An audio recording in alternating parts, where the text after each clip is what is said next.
Donc, nous commençons notre premier exemple d'utilisation d'une boucle while. Nous allons calculer un seuil. C'est ce qu'on demande souvent aux élèves en terminale. Il y a beaucoup d'annales de bac qui demandent de calculer un seuil. Alors, pour l'instant, on vous donne la structure globale de l'algorithme et on vous demande d'écrire quelques instructions pour trouver le seuil, souvent d'une suite. Alors, je vous explique l'idée. L'idée, on vous donne une suite quelconque. Alors là, j'ai pris une suite simple, vous allez comprendre après pourquoi. Donc, une suite géométrique de premier terme U0 et de raison 1,2. Et on se demande, a priori, avec ces contraintes mathématiquement, on sait que la suite va tendre vers plus l'infini, et donc on peut naturellement se demander quand est-ce que la suite dépassera 1000. Et donc, l'idée, c'est de créer un algorithme qui permet de calculer ce seuil. Alors, dans les deux autres exemples que je vais vous donner, exemple 2, exemple 3, qui vont suivre dans la playlist, on fera nos algorithmes sous la forme d'une fonction. Là, j'écris juste du code, indépendamment d'une fonction. Donc, on va commencer par donner la valeur de notre suite U. Alors, je vous rappelle que, on a déjà vu aussi dans des exemples précédents de la playlist, que quand on veut calculer une suite récurrente, on va calculer les termes les uns après les autres en oubliant les termes précédents. On ne va pas les stocker, on ne va pas les stocker dans une liste, par exemple. Et donc, on va avoir une seule variable qui va contenir la valeur initiale. Chez nous, ce sera 2. Et cette variable, on va la modifier au fur et à mesure qu'on va calculer les termes suivants. Et donc, nous, on va calculer nos termes suivants tant que, eh bien quoi? C'est tout le problème. Nous, on veut qu'on s'arrête quand UN est supérieur ou égal à 1000. Donc, il faut que la condition soit fausse quand UN est supérieur ou égal à 1000. C'est-à-dire, il faut qu'elle soit vraie. Elle sera vraie quand UN sera strictement plus petit que 1000. Donc, ça va être tant que U est inférieur strictement à 1000.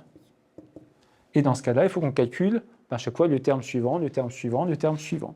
Donc pour calculer le terme suivant, on va dire, vu que la raison c'est 1,2, on va prendre notre terme U et on va le multiplier par 1,2. Donc là, on prend la première valeur, U égale 2, ça va faire fois 1,2, ça nous remet dans la valeur de U. On a déjà tout un exemple à ce sujet.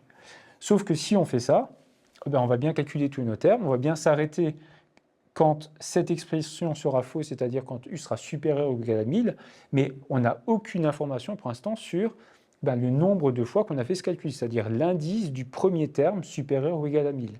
Donc il faut qu'on calcule cet indice. Et pour ça, on va l'appeler n par exemple. Et donc quand U est égal à 2, ça c'est les conditions initiales, quand U est égal à 2, n est égal à 0. Et donc maintenant, à chaque fois qu'on calcule un nouveau terme, on va dire qu'on a augmenté la valeur de notre indice, c'est-à-dire n est égal à n plus 1. Ceux qui maîtrisent la commande plus égale, vous pouvez traduire ceci en n plus égal 1. Et donc maintenant, ce qu'on commence à faire, donc on dit U vaut 2, son indice c'est 0, donc U correspond à U0. Ici, on calcule le terme d'après. Vu qu'on a calculé le terme d'après, on augmente la valeur de notre indice. Et donc, en sortie de boucle, ici, alors vous pourrez lancer le programme, pour n égale 35, on va obtenir U qui est supérieur ou égal à 1000. Et donc, on a trouvé notre seuil. C'est combien de termes il faut, ou combien de mensualités, de jours, ou ainsi de suite, en fonction de la situation, il faut pour que notre grandeur dépasse 1000. Donc, c'est toujours le même principe. On vous donne la contrainte ici, et il faut mettre le contraire comme condition. Parce que nous, on veut qu'on s'arrête quand ceci est vrai, or on s'arrête quand ceci est faux. Donc, on doit effectuer le contraire.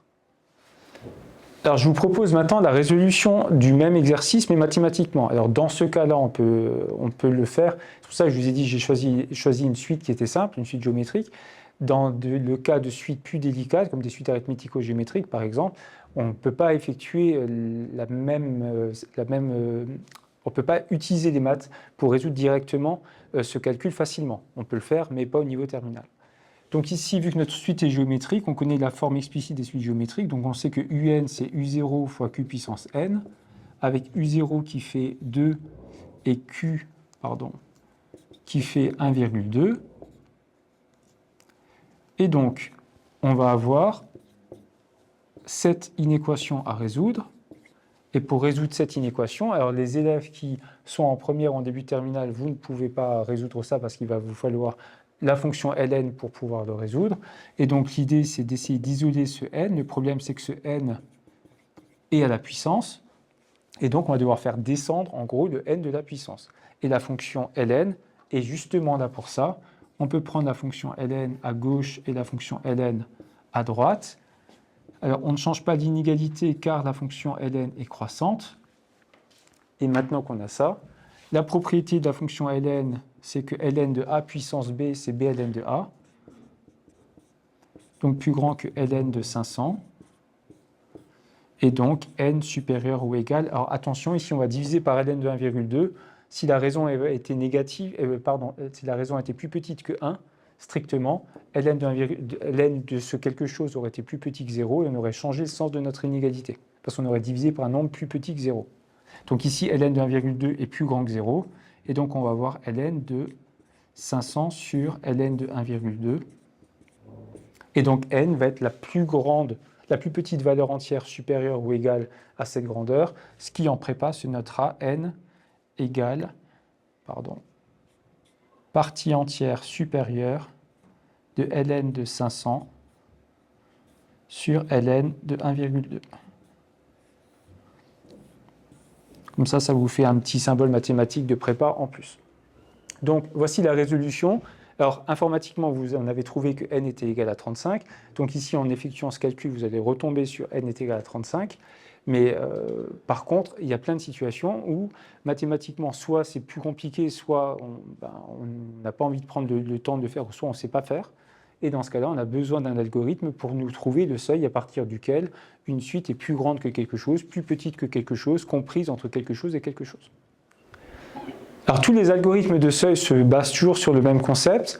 Vous utilisez une boucle while, vous trouvez votre condition, vous l'inversez pour le mettre dans la condition du while, et vous effectuez généralement, on vous demande de seuil pour qu'une suite soit plus grande que quelque chose ou inférieure à quelque chose. Dans ce cas-là, c'est toujours le même schéma, donc en terminale. Maîtrisez bien cet exemple-là, et vous aurez généralement des points associés à la partie algorithmique en Python qui seront acquis. Je vous souhaite une bonne soirée, à très bientôt.